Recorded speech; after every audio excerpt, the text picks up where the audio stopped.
Law. I haven't actually looked at the new Ascendancies on stream yet. That's our plans, working on implementing ideas we've got for new Ascendancies, official name, the legacy of Free.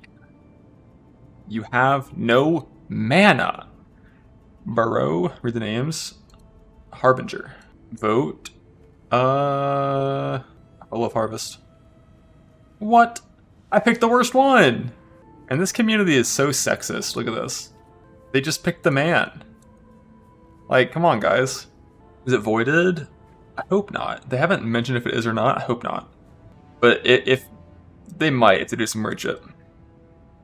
Make a video about that and like how many people take it seriously? No. No. Manipulating the bounds of reality itself. You get to turn blue. Oh, and you get to fly. Cool.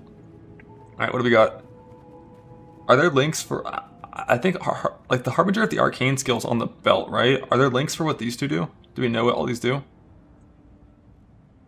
ES recovery rate, mana recovery rate. We do? Okay. I'll find those on PoEDB, I assume. 40% increased CDR. Buffs and debuffs expire in a favorable way. 100% increased area of hex skills. Doesn't this make it possible to play Impending Doom? I've never played that build.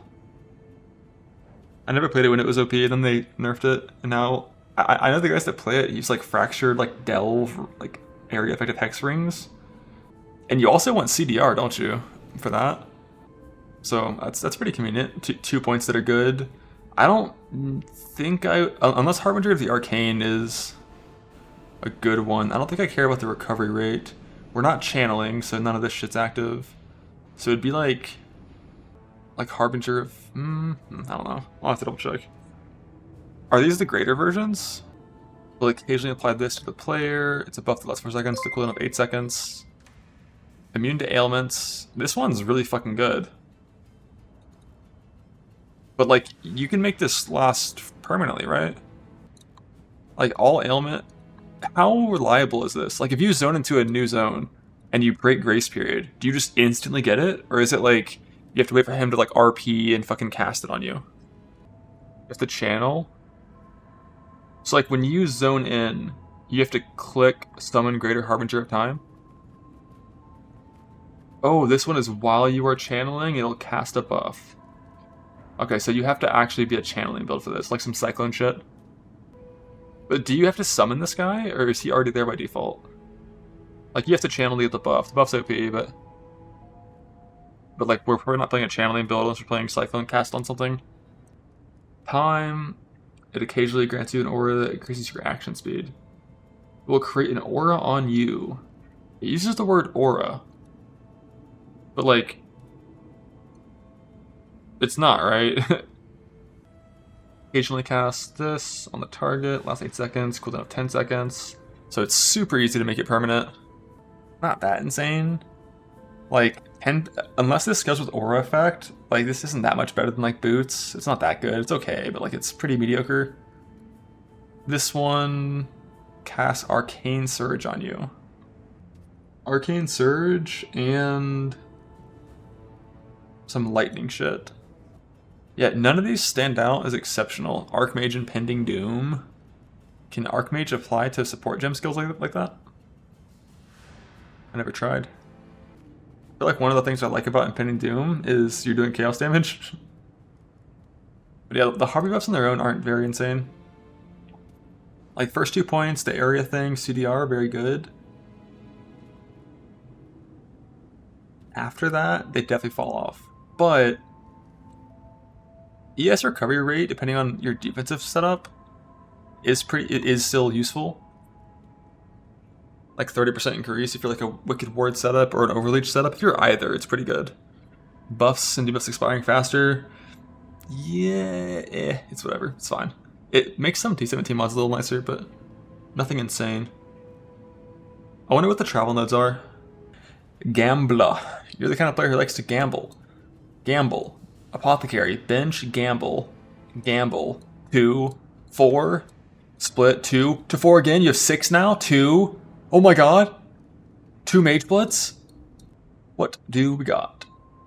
Half stun and ailment avoid. It makes it really easy to get immune to all that shit if you want to. Super easy. Risky exploit is if you have 75 res. This is 50% chance to take. What is it? What is 25 to 10? 50% chance to take half damage, which is the same as 30% less damage taken, right? On average. Yeah, it's minus 25 to just res, not max res. So, assuming your res cap at 75 res, there's a shield that gives another 40% chance. Wait, what? Is that new? That sounds absurdly broken. It's gonna stack additively. What's the downside on the shield? Let's see. There is none. I'm pretty sure that stacks additively. And then you get 90% chance to count as 90%. That is really good defense. But like getting suppression kept and stuff's a pain. Thoughts aren't a big deal in Path of Exile. Unless you like intentionally make your build set up to where you're like, you have 0 recovery, you have nothing. The dots don't really matter that much. Especially because a lot of dots come from being hit first, although this res wouldn't matter for that. This is really neat though, definitely can be super OP. 50% invert. So you get 75% invert with the mastery with this. If you wanted to go for that setup. If only there was a way to increase monster resist easily. Yeah, it's like 30% more damn, assuming they have 50% resist. Yeah, really good if you're giving them res with like altars for sure. But the thing is, I guess there are boss altars too, but yeah. You never wear Doriani's prototype and then use invert. If you're playing Doriani's, you're playing negative 200 res, which is way better than inverting 75 res. If you don't have mastery, still go to 9 Yep, that's gonna lower it a bit. Yeah, the invert's pretty solid. You still invest in pen, I think. Like, pen is still good, typically. Maybe not as much. Like, it lowers the value of pen when they have high res, but what if they don't have high res? What if they have 0 res? Then pen is still pretty solid. So I think pen's still an okay support, but you wouldn't want exposure. If you have 75% invert, you don't want exposure anymore, but pen is still okay. Damage enemies hitting you is unlucky while you are on low life. That's actually quite potent. For like a nice little like low life bloodthirst guy, or like a low life pain attunement guy, like some petrified blood setup. This triple damage, less damage stuff, because these stats don't work on ailments in this game. That's just the hit damage thing. What's the math on this? Why is it 1.6? Oh, you got this twice, that once, right? Alright, makes sense. Cancer stronger ailments? Yeah, for non-damaging ailments or shocks, it's good. But if you already have a source of double damage, that lowers the value of this, right? You get triple and double, it only gives you triple. Yeah. I don't think that's how that... Is that how that rolls, though? I thought the way it rolled was like... It rolled them at the same time. Not 2 different checks. So it rolled from like 0 to 100, and like 0 through 30 it's double damage, 31 through 45 it's triple. That was my assumption of how it mechanically works, but I don't actually know. I've never needed to find out. But yeah, you do a little more damage with some RNG, cool. Your crit chance is lucky, damage with hits is unlucky. So you want a very small damage range on a crit build. So like Archmage. Bloodthirst is okay as well, right? Does Bloodthirst add flat to flat? It's the same value? Maybe you have clustering, yeah. Power Siphon of the Archmage. Like some sources of flat damage add like 100 to 100 instead of 1 to 200, which is really good with this, because then you wouldn't care about unlucky as much. I'm not really a big fan of crit as lucky though, I'll be real. Like when I'm playing crit builds, I usually want to have really high crit chance always. Like I'm just gonna cap that shit in an ideal world, or get close to it. Chance to block spell is lucky, chance to block attack is unlucky. I mean, that's just like insanely free if you were ever only playing one of the block types, not 2. Mainly if you just had like just like a little bit of attack block and like nothing else. Yeah, or Saffles. Also, if you play this low life setup, like low life invert, and then like something else. Your overlead from being low life, Petrified Blood, would solve any of like your dot concerns. And then Risky Exploit plus the shield is like so much fucking defense. Anytime you're dying to multi-hits, it's really reliable. If you're dealing with getting one shot by Fire Cold Lightning damage, then not so reliable. This one's definitely just very generically strong. Just some good old stats. Alrighty, Templar first, because I don't want to wear pants. Yo, it's super Val based? Okay. Alright, let's get this thing full screened. Fan is back. I'll just turn on studio voice, that'll fix it. Yo, what's up, guys? How's it going? Alright, we got Forbidden Secrets. Alrighty, let's look at this. Starting with the bottom right section. Skills cost life instead of mana. Skills reserve life instead of mana. 100% increased life reserve efficiency of skills. Blood magic kills your mana. Cost life, reserve life. So blood magic doesn't help you at all with your reservation. There's also an aura mastery for some life reserve efficiency. Where's the aura nodes nowadays? For 20%. This seems very strong. Because you don't have to get rid of your well. So you're still going to have a mana pool unless you click BM. But like your mana pool doesn't do anything because you both reserve and cost life. Yeah, you could go Mind Over Matter if you wanted to, but like that shit's so far away. But just this amount of reservation efficiency can let you use a lot of auras. How does Eternal Blessing work again? I think you can do some weird shit with this, right? Your non-blessing skills which reserve mana are disabled. Yeah, so you still get a full free Eternal Blessing with this. And then you get to click BM for free if you want, because there's no downside. Unless you're doing some weird shit with your mana. And this massive reserve efficiency means if you reserve half your life, like it'd be like your full life pool would only be half your life then. So you could just kind of run a ton of auras. But that's a lot of points, and auras kind of suck nowadays. Like 4 points, and the end result is like you probably get like an extra aura or two. Could be a thing. What's the rest of it? 286% increased Val skill critical strike chance. Ah, I see. 50% reduced soul gain prevention duration. It's time for the Val Smite build. +3 to all Val skill gems also gives +3 to the base skill, so that's just like a ton of gem levels, very cool. -4 to all res for each corrupted item equipped. That includes Chaos Res. But a ton of life in ES. That is interesting. Aren't there a few other synergies with this? Shepherd of Souls, non-Val aura skills to have less soul cost, 80% less soul cost. Val non-aura skills have increased soul cost per Val skill used in the past 8 seconds.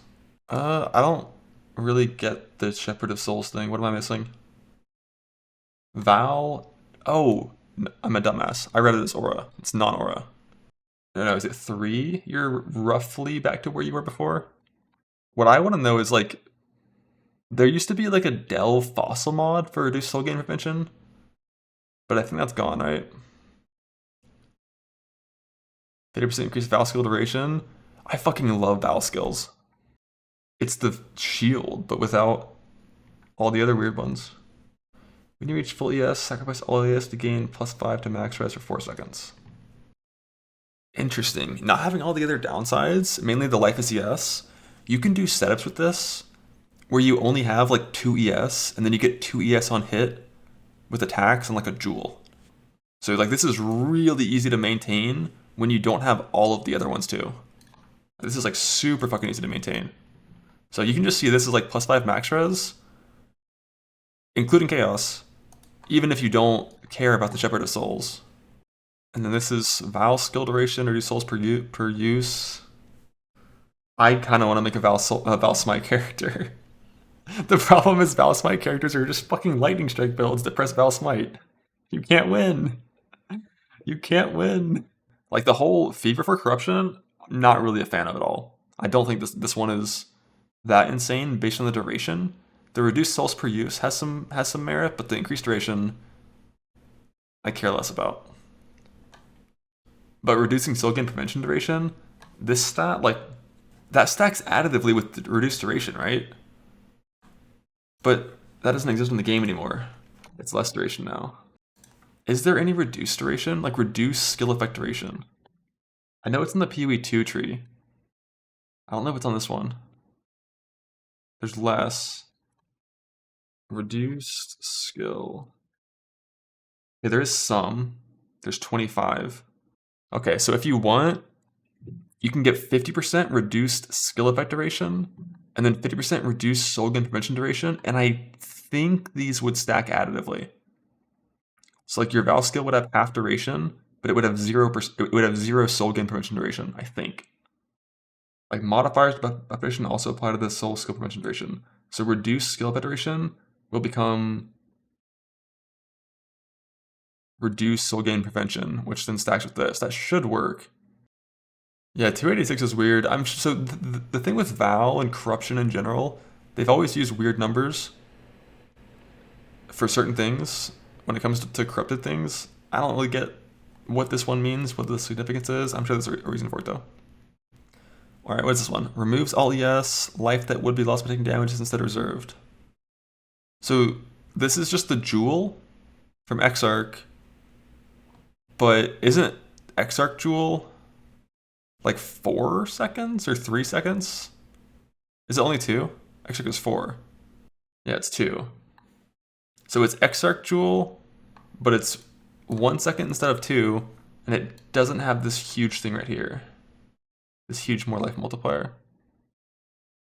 But basically, if you don't die in 1 second, you're at full HP always, instantly. Like 1 second of not taking damage and you're full HP again. It's just like the strongest recharge that exists, but like I'm not really a big fan of it because like recovery is so easy to get in this game anyways. I'm not really a fan of that too much, but all the other ones have such cool shit for a Val build, a Val skill build. So with Shadow Stitch and this, your resist requirements are going to be really dumb. You have 10 items, right? 1, 2, 3, 4, 5, 6, 7, 8, 9, 10 if you have a one-hander and a shield. So you have minus 80 all res, including chaos. But you get 12, so like 120% increased max life and like 200% increased DS. Add melding? Okay, bud. Okay. Yeah, that's like, I think it's hard to use both. But yeah, just playing some Doriani stuff with Glimpse Chaos and just appreciating the minus lightning res, I could see it. Very neat stuff here. Very cool. Alright, what's the other one? Servant of... I swear to God, if there's a single minion node. Oh my God. Alright, let's get in here. Spiders from Arakaali are level 1, these are level 20. Yeah, definitely need more information for that. Alright, minions have chance to poison on hit. So, race spiders have baseline 100 chance to poison on hit because they use Viper Strike, right? So, this chance to poison here doesn't help you at all for race spiders, but Wither on hit is still useful. It can be. Minions have extra crit multi per with a debuff on enemy. Base attack crits equals to the crit of your weapon. Bro, minions? Level 30 spider aspect. Spider webs do reduce damage and have less all res. Envy. Fatal Bite, 30% physics extra chaos at max power charges. Gain a power charge on hit on everything, because everything's webbed. Yeah, level 15 Envy, leaving normal lab is very powerful. That's Shadow? Oh, is it Shadow? Oh, either way, it's not Marauder, so you can't steal Chieftain Pops. You don't support race spiders with gems from this Ascendancy. You can only do that if it's from the weapon itself. Poison SRS with spiders, you could do that. Basically just play Poison SRS and you just also have spiders for free. But like no reservation Envy is nice. Because before you Divine Blessing did, but that's gone now. But like 20% increased damage taken when you're playing a Chaos build that has Wither already It's not that strong offensively. The minus all resist is going to provide more damage than that would. And the defense is neat too. And like also making I use Spider in Ultimatum League just because the defense it provides is actually pretty good when you're being swarmed by like tons of monsters. They move so slow with Spider. God, water is so fucking good. Um, yeah, this ascendancy is trash because it's minion based. Fuck minions. Minions shouldn't exist. Log out.